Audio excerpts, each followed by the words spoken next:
Good evening everyone. আজি মোৰ tuition পাতি নাই আৰু তাৰো ডিউটি নাছিল, গতিকে দুয়ো ভাবিলোঁ অকণমান ওলাই আহোঁ।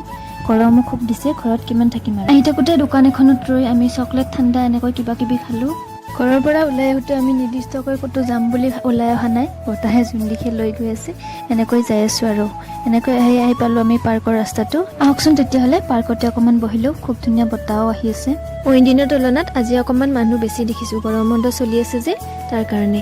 এইফালে চাওকচোন, কোনোবাই থিয় হৈ কোনোবাই বহি এনেকৈ মনৰ কথা পাতি আছে। আমিও গৈ ভাবিলোঁ অকণমান প্ৰথমতে খোজকাঢ়ি লওঁ, তাৰপিছত বহিম।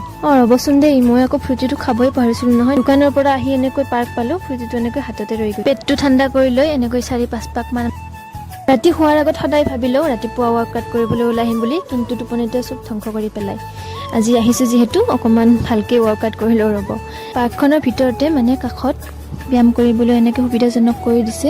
ৰাতিপুৱা গধূলি এনেকৈ 2 ঘণ্টামান আহিলে জিম নগ'লে হয় আৰু। এইফালে চাইকেলিং কৰিছে দেখিছেনে, ইমান স্পীডত মাৰিছে বুলি আপোনালোকে নাভাবিব, এয়া এডিটিঙৰ কামাল।